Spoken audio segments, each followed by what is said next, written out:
Bună ziua tuturor! Astăzi ne vedem prin intermediul mijloacelor moderne de comunicare, având în vedere situația pe care noi o traversăm acum legată de coronavirus. Probabil că din acest moment vom utiliza aceste modalități pentru a transmite informațiile pe care noi dorim pe care le dorim să ajungă la dumneavoastră, dar în același timp să respectăm și toate măsurile de siguranță care se impun. După cum bine știți, începând de astăzi, domnul președinte Iohannis a decretat starea de urgență la nivel național. Ce înseamnă acest lucru pentru cetățeni? Ce înseamnă acest lucru pentru instituțiile statului? Cel mai important lucru pe care trebuie să reținem este faptul că starea de urgență se referă în mod special la instituțiile statului. Instituțiile statului vor avea în acest moment posibilitatea să acționeze mult mai bine, rapid și să aibă la dispoziție resursele necesare pentru a aplica toate măsurile necesare prevenirii răspândirii coronavirusului. În cel mai scurt timp va fi făcut public setul de măsuri care se vor implementa atât la nivel național cât și la nivel județean, măsuri care sunt specifice stării de urgență. Însă, ce este mai important pentru cetățeni este faptul că dumnealor trebuie să înțeleagă faptul că măsurile acestea de urgență vizează eficientizarea activității instituțiilor publice. Cetățenii nu trebuie să facă altceva decât să urmărească pe canalele oficiale informațiile pe care instituțiile statului le vor pune la dispoziție și aceste informații legate de măsurile de prevenție trebuie puse în practică. Practic, din acest moment vom putea rezolva problemele care nu se puteau rezolva înainte de declararea stării de urgență. Mesajul nostru pentru cetățeni este ca în acest moment să nu se panicheze, pentru că nu există niciun astfel de motiv, să nu se ducă în magazine să-și facă cumpărături inutile, ci să aibă încredere că odată cu declararea stării de urgență, instituțiile statului chiar vor putea acționa în modul eficient.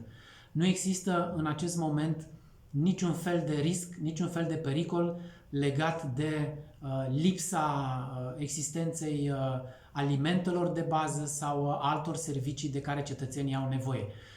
Nu există niciun motiv pentru care ar trebui să dăm buzna în magazine sau să ne facem stocuri de produse care nu ne sunt utile. Cel mai important lucru pentru toată lumea este să înțelegem că starea de urgență presupune aplicarea unor măsuri foarte clare pe care instituțiile statului vor avea în sfârșit posibilitatea să le pună în practică. Problema cea mai importantă legată de o situație de urgență este cea legată de bani, de existența bugetelor, iar tocmai acest lucru va fi rezolvat prin această stare de urgență. Instituțiile statului, precum Ministerul Sănătății, de exemplu, va putea disponibiliza bugetele necesare pentru achiziția materialelor și a mijloacelor de protecție de care, pe de o parte, instituțiile statului au nevoie și, pe de altă parte, cetățenii au nevoie. De asemenea, se vor simplifica foarte mult procedurile de achiziție a acestor echipamente, astfel încât ele să poată să ajungă în cel mai scurt timp în posesia instituțiilor care au responsabilități în situațiile de urgență și, de asemenea, în posesia cetățenilor. Mesajul Prefecturii Argeș către argeșeni este unul de îndemn la calm, la luciditate, la rațiune. Nu avem niciun motiv să intrăm în panică, din contră, trebuie să abordăm această situație în cel mai mare calm, pentru că este nevoie de participarea tuturor, atât a instituțiilor publice cât și a cetățenilor, astfel încât să putem implementa setul de măsuri absolut necesare pentru prevenirea răspândirii acestui nou tip de virus. Vreau să-i asigur pe cetățenii județului Argeș că la nivelul conducerii județului, din perspectiva situațiilor de urgență, s-au luat cele mai serioase măsuri care au vizat prevenția, care au vizat limitarea răspândirii acestui virus, motiv pentru care până în acest moment la nivelul județului Argeș nu există niciun caz confirmat de coronavirus, iar numărul persoanelor care intră în izolare la domiciliu și al numărului persoanelor care sunt în locațiile de carantină este unul constant. De asemenea, aș vrea să-i asigur pe toți cetățenii județului Argeș că instituțiile publice care au rol în gestionarea situațiilor de urgență, sub coordonarea instituției prefectului, aplică imediat măsurile care se stabilesc la nivel național prin intermediul Comitetului Județean pentru Situații de Urgență, care reprezintă forul suprem la nivelul județului Argeș pentru aplicarea deciziilor luate la nivel național și pentru aplicarea deciziilor pe care județul Argeș trebuie să le pună în practică. Comitetul Județean pentru Situații de Urgență este alcătuit din șefii tuturor instituțiilor care au atribuții în gestionarea situațiilor de urgență. De asemenea,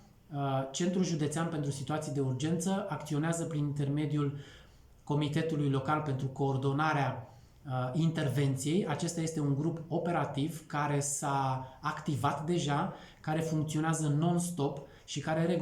regrupează reprezentanți ai celor mai importante instituții cu atribuții în gestionarea situațiilor de urgență. De asemenea, instituția prefectului în această perioadă este instituția care coordonează toate eforturile instituționale care vizează prevenirea măsurilor de limitare a efectelor acestui nou tip de virus. Trebuie să înțelegem cu toții că suntem într-o situație nouă și din acest motiv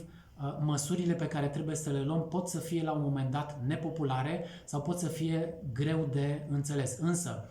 aș dori să îi asigurăm pe toți cetățenii județului Argeș că suntem pregătiți, punem în practică măsurile necesare, toate instituțiile care au atribuții în domeniul situațiilor de urgență știu ce au de făcut, aplică toate aceste proceduri, iar acest lucru s-a văzut în acțiunile pe care le-am luat în ultimul timp. La nivelul județului Argeș avem suficiente spații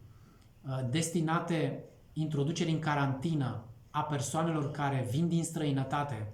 și care vin din străinătate din țările care au instituit de asemenea carantină.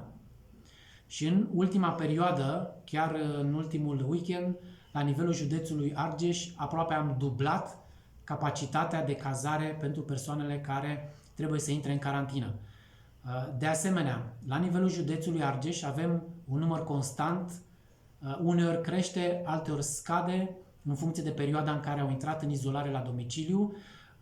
Toate aceste persoane care vin din țările care nu sunt în zona roșie, așa cum o numim noi, ci în zona galbenă, adică unde există riscuri de îmbolnăvire,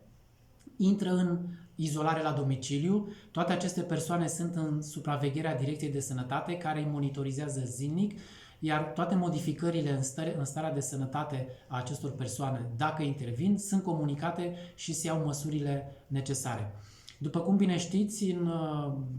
ultimele zile s-a luat decizia la nivel național pe care și noi am pus-o în practică începând de aseară la nivel județean, măsura care privește intrarea automată în izolare la domiciliu a tuturor persoanelor care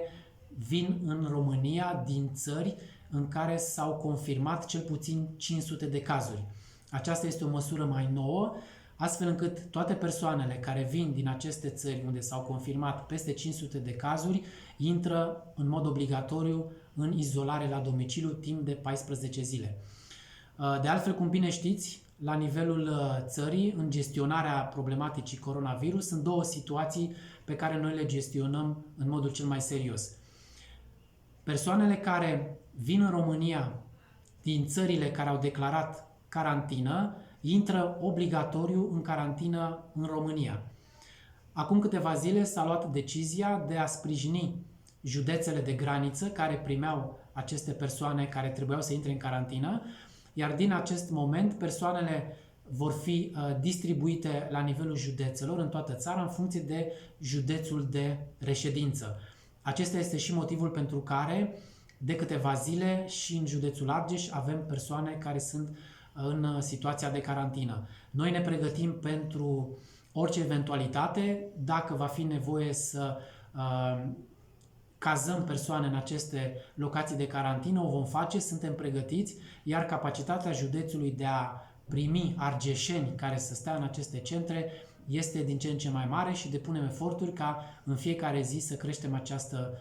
capacitate. Pe de altă parte, cea de-a doua situație pe care o avem în vedere ca măsură preventivă este izolarea la domiciliu a tuturor persoanelor care vin din străinătate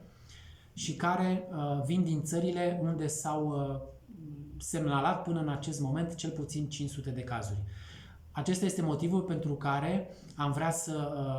transmitem cetățenilor ca toți aceia care vin din străinătate, din aceste țări, să intre în izolare la domiciliu. De altfel, autoritățile publice județene și locale au această responsabilitate transmisă de către Comitetul Județean pentru Situații de Urgență de a verifica dacă persoanele care sunt în izolare la domiciliu sau în centrele de carantină respectă aceste cerințe.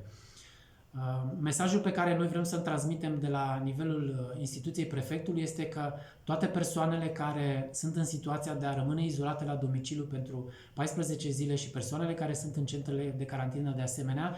să înțeleagă și să respecte aceste cerințe, pentru că în situația în care nu se vor respecta cerințele de rămânere la domiciliu pentru persoanele care sunt în această situație, suntem pregătiți să aplicăm și măsurile necesare. Aș vrea să-i asigur pe toți cetățenii județului Argeș că instituțiile publice sunt în stare de urgență, sunt în stare de alertă, sunt pregătite să facă față tuturor situațiilor care vor veni și avem speranța că împreună cu reprezentanții mass media, împreună cu fiecare cetățean, vom reuși să facem o echipă puternică la nivelul județului care va avea capacitatea de a depăși orice fel de situație care ne poate sta în cale. Suntem încrezători că în perioada următoare, indiferent de provocările pe care le vom avea, suntem capabili să facem față acestora, suntem capabili să punem în practică măsurile care se impun, astfel încât să păstrăm cât mai mult timp posibil Argeșul fără persoane care să fie diagnosticate pozitiv cu coronavirus și să asigurăm protecția, paza și măsurile de sănătate care se impun pentru toate persoanele care vin din zonele de carantină, sunt izolate la domiciliu. Ne vom asigura că acestora să nu le lipsească nimic, astfel încât împreună să putem trece peste acest moment important.